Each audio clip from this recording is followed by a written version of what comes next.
नमस्कार, म Bhagirath Deupane SNP group international Japan यो चुकुजीमा म विगत 7-8 वर्षदेखि कार्यरत छु। विगतका विभिन्न चाहिँ अरू रेजीहरूको अनुभवका आधारमा मलाई अहिले यो साकुरा रेजी चलाउन एकदमै सजिलो भएको छ। पहिलाका रेजीहरूमा विभिन्न जापानिज समस्याहरू थियो। मेन चाहिँ अहिलेको रेजीमा चाहिँ जापानिज, इङ्ग्लिस र नेपाली तीनवटै भएको भएर एकदम सजिलो छ चलाउनको लागि। साकुरा रेजी प्रयोग गर्नु अगाडि कस्ता कस्ता समस्याहरू थिए र अहिले ती समस्याहरू कसरी निराकरण गर्नुभयो?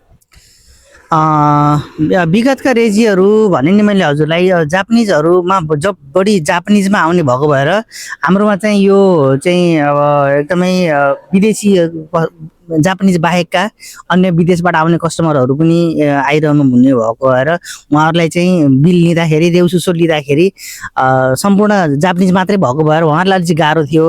र हामीलाई पनि यहाँ काम गर्न साथीहरू कोही पालो दिन हामी त 4-5वटा रेस्टुरेन्ट छ, चेन रेस्टुरेन्ट हो, अन्तबाट साथीहरू कहिलेकाहीँ नयाँ साथीहरू पालो दिन आउँदाखेरि उहाँहरूलाई पनि केही गाह्रो हुन्थ्यो।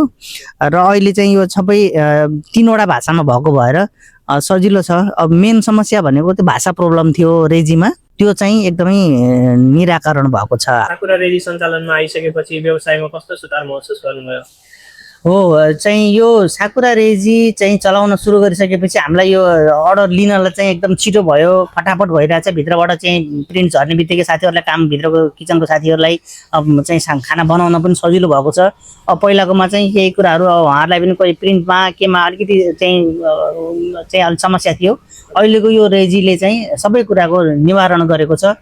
वास्तवमा हामी चाहिँ लक्की के कारण पनि छौँ भने यो साकुरा रेजी प्रयोग गरेदेखि यो हाम्रो ब्रान्चको सेल पनि थोरै बढेको छ।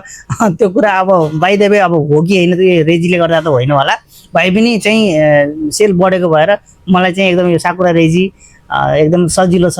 धन्यवाद। साकुरा रेजीको बारेमा कसरी थाहा पाउनुभयो? अब यो साकुरा रेजीका बारेमा चाहिँ सामाजिक सञ्जालबाटै हो र साथीहरूले चाहिँ भन्नुभएको हो यो रेजी राम्रो छ, चलाउनुहोस् न सर भन्नुभयो। अनि त्यसपछि हामीले ठिक छ एकचोटि बसेर हेरौँ भनेर मैले उहाँसँग, हाम्रो यो साकुरा रेजीको सर आउनुभएको थियो, उहाँले चाहिँ यस्तो छ सजिलो छ भन्नुभयो र वास्तवमै रहेछ पनि। उहाँले भनेअनुसार चाहिँ यो चलाउन थालेपछि हामीलाई सजिलो भएको छ अहिले काम गर्नको लागि। तपाईँले कतिवटा रेस्टुरेन्टमा साकुरा रेजी प्रयोग गर्नुभएको छ? हामीले साकुरा रेजी सुरुमा ट्रायलको लागि भनेर हामीले यहाँ यो चुकुजी ब्रान्चमा सुरु गरेका थियौँ र एकदमै सजिलो लाग्यो र मैले साथीहरूलाई पनि एकचोटिमै सिकाउन सक्छु जस्तो लागेर मैले अरू विभिन्न हाम्रा अरू 4वटा ब्रान्चमा पनि साकुरा रेजी प्रयोगमा ल्याएर एक पटकको सिकाइबाटै उहाँहरूले पनि सिक्नु भएको छ।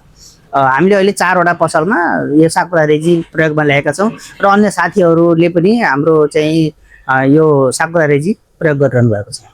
साकुरा रेजीमा आउने समस्याहरू तपाईँहरूले कसरी निराकरण गर्नुहुन्छ? हो, टेक्निकल्ली कहिलेकाहीँ केही समस्या आउन सक्छन्। त्यो समस्याको लागि चाहिँ उहाँहरू सञ्जालमा चाहिँ उहाँहरू एकदमै अनलाइन हुनुहुन्छ। हामीले समस्या चाहिँ मेसेज गर्ने बित्तिकै विदिन 1 मिनट उहाँहरूले रिप्लाई गरेर यो यस्तो हो सर, यसरी गरौँ भनेर, अथवा उहाँबाट गर्न मिल्ने कुरा उहीँबाट उहाँ आफ्नो अफिसबाट समाधान गरिदिनुहुन्छ। सजिलो छ। त्यस्तो हामीले धेरै बेर कुरेर ला यस्तो भएछ भन्नु चाहिँ पर्दैन। अरू केही मैले भन्न छुटाएको, तपाईँलाई भन्नु मन लागेको साकुरा रेजीको बारेमा केही छ? होइन, ठिक छ। यो साकुरा रेजी राम्रो छ वास्तवमै। अब चलाउन, अब हाम्रो नेपाली प्रडक्ट हो, चलाउनलाई पनि सजिलो छ। सिक्ने साथीहरूलाई पनि चाहिँ एकैचोटिमा सिकिन्छ। त्यो भएर चाहिँ साकुरा रेजी हामी सबैले चलाउँ। नेपालमा जापानमा रहनुहुने नेपालीहरू अथवा चाहिँ अरू विभिन्न जापानिजहरूलाई पनि यो चाहिँ रिपोर्ट निकाल्नदेखि लिएर विविध यावत चाहिँ अरू समस्याहरू पनि यसले एक सर्टमा समस्याको समाधान गरेको छ। म चाहिँ साकुरा रेजी चलाउनुहोस् भन्छु। अब उहाँसँग मेरो चिन्जान त व्यक्तिगत रूपमा केही पनि छैन, भए पनि साकुरा रेजी राम्रो भएको भएर मैले सम्पूर्ण साथीहरूलाई चलाउनको लागि आह्वान गर्दछु। धन्यवाद।